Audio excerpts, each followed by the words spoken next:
Soos ons 'n fliek wat uit is, Do You Believe? En wat baie interessant is, hy stap so met 'n kruis in die straat of en dan is daar 'n pastoor en dan sê hy vir die pastoor, dan praat hy oor die Here en dan sê die pastoor, o nee, ek's 'n pastoor, dan sê hy, dis nie wat ek jou vra nie. Ek vra jou, glo jy? En dit is baie maklik om te sê, ja, ons glo, maar wanneer ons glo, verander dit ons wese. Glo verander die manier hoe ons dink en hoe ons goed vasgryp wat ons dink en hoe ons dit in ons hart in vasmaak en dan sal dit ons uitwerking verander. Maak dit sin? Dit geloof is die hoofpunt. En die Here wil hê dat ons daai geloof net vandag in hom moet plaas. Maak dit sin? Daai geloof, dis my dit is so maklik. Jy wil my sê my sonde, hoef ek nie oor te worry nie. Soos jy wil my sê, ek hoef nie om te gee oor my sonde nie. Ek hoef nie om te gee. Dis nie wat ek vir jou sê nie. Ek sê as jy hierdie uitsorteer, sal die res regkom. Dis soos die resep. Dit as 'n brood, byvoorbeeld is sy volle potensiaal bereik nie. Glo my, in ons huis het ons baie keer dit gesien, okay? Een wat ons huisgesin nie kan doen is bak. Okay? Ons het al baie plat brode gesien in my lewe. Soos, die ding is, dan kyk ek nie terug en sê, o, yes, okay, dis nou net die oond nie. Dit kan nie oond wees, maar dit kan ook wees dat daar nie genoeg gis ingesit was nie. As jy genoeg dat daar sekere goed plaasgevind het dat hierdie sukses is nie. En baie keer in ons lewe wil ons altyd net gaan kyk, dis die oond. Ek kan net die brood bakkie. Die realiteit is nie, jy kan die brood bakkie, daar's ergens in die proses wat jy iets gemis het. En dis baie keer wat gebeur in ons geestelike lewe. Is ons stap apart met die Here, ons hoor die Here, maar ons mis sekere stappe van God. En dis hoekom dit lei op 'n plek van sonde. Soos volgende wil ek begin met hierdie gedeelte en ek gaan baie kort wees volgende. 1 Tessalonisense 5 vers 19 tot 23.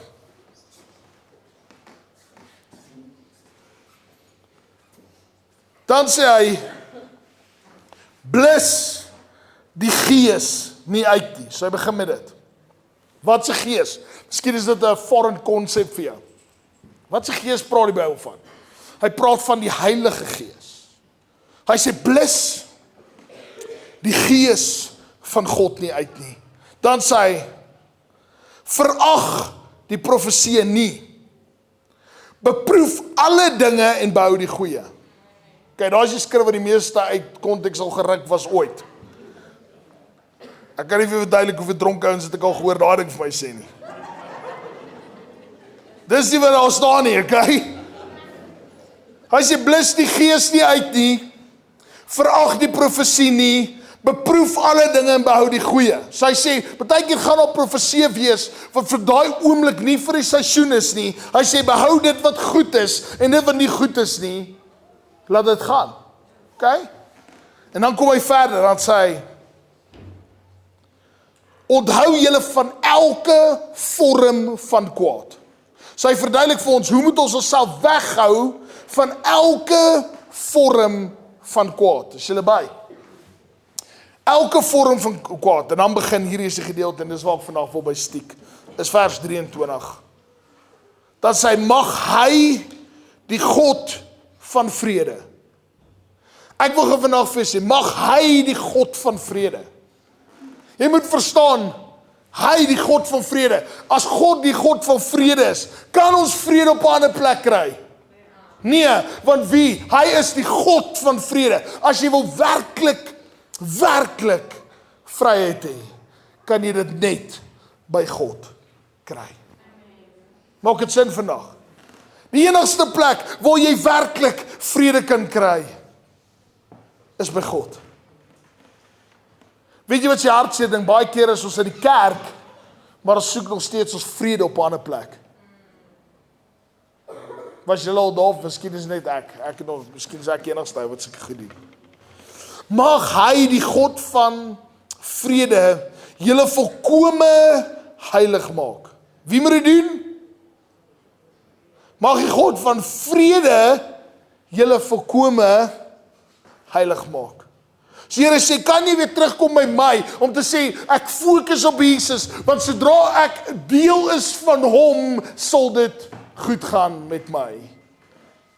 Hy verduidelik vir ons so in die woord, en verduidelik hy vir ons die wynstok en die lote.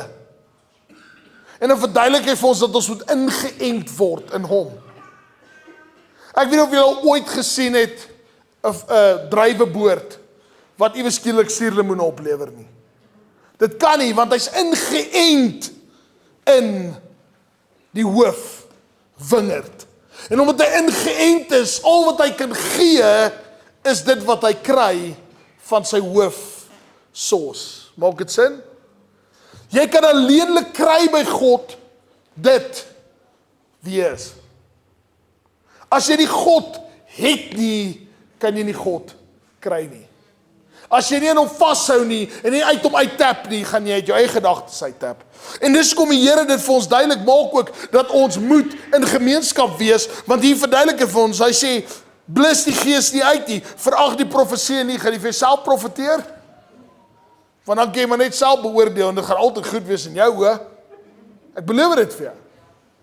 Dis hoekom kerk belangrik is. Want jy kan so maklik 'n stry word. Die Here sê, pas op vir jou wat sê jy staan, dat jy nie val nie. Die Here maak dit baie duidelik vir ons. So die Here verduidelik hierdie gedeelte vir ons. Hy sê, hey, jy moet by die bron uitkom, en in hierdie bron is deel van gemeenskap om te beweeg in God. Maar, jou sonde gaan oorwin word, wanneer 'n geloof verander. Ek hoop dit maak sin, ek gaan weer vir sê.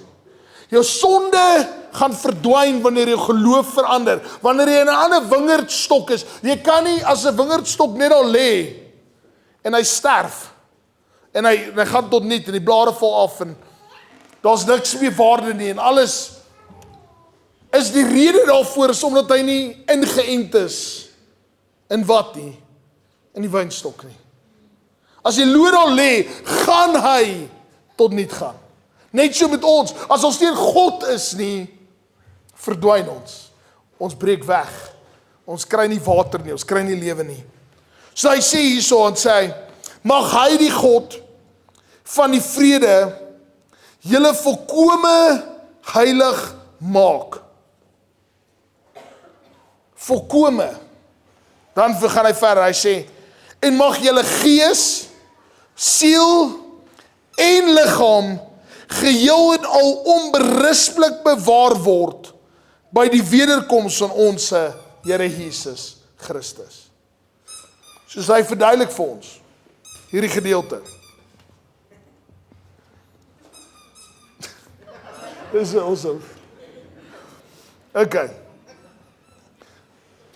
So hy kom uit die gedeelte en hy maak dit baie duidelik vir ons. Hy sê, mag julle volkome heilig maak, en mag julle gees en siel en liggaam geheel en al onberispelik bewaar word. So hy verduidelik, hy wil nie net hê jou gees nie, want dis baie keer wat ons doen is, ek gaan kerk toe, my gees is okay, maar jou liggaam lyk dit enigiets soos Jesus. Jou denkpatroon lyk dit enigiets soos Jesus. Jou wil en jou emosies lyk dit soos Jesus. Sê jy ja vir die dinge wat God wil hê, moet ja self sê ja wat vir jou lekker is. Gaan jy altyd wegbeweeg van wat God wil hê, of gaan jy vorentoe stap? Daar is 'n besluit wat net kan gemaak word wanneer jy in Christus is. As jy by jouself is van, okay, kom kerk toe, halleluja, ek het 'n kaartjie hemel toe. As hy, ek's okay, jippie-doe. Maar maandag, dinsdag, woensdag, donderdag, vrydag is 'n nag in die huis. Jy praat met jou vrou soos jy wil, jy hanteer mense soos jy wil, jy doen dinge soos jy wil. Weet jy hoekom? Nie omdat die rooi liggie aangaan. Meen dit nie, dis omdat die rooi liggie die probleem is nie. Dis omdat jy anders glo. Jy glo dat God net jou gees wil bewaar.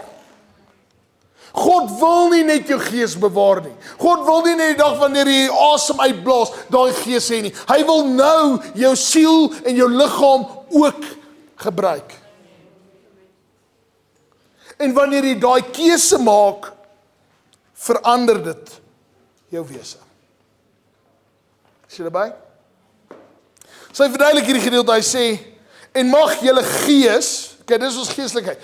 Dis die gedeelte waar ons sê, luister, ons wil gedoop word. Ons glo in groot byvoorbeeld.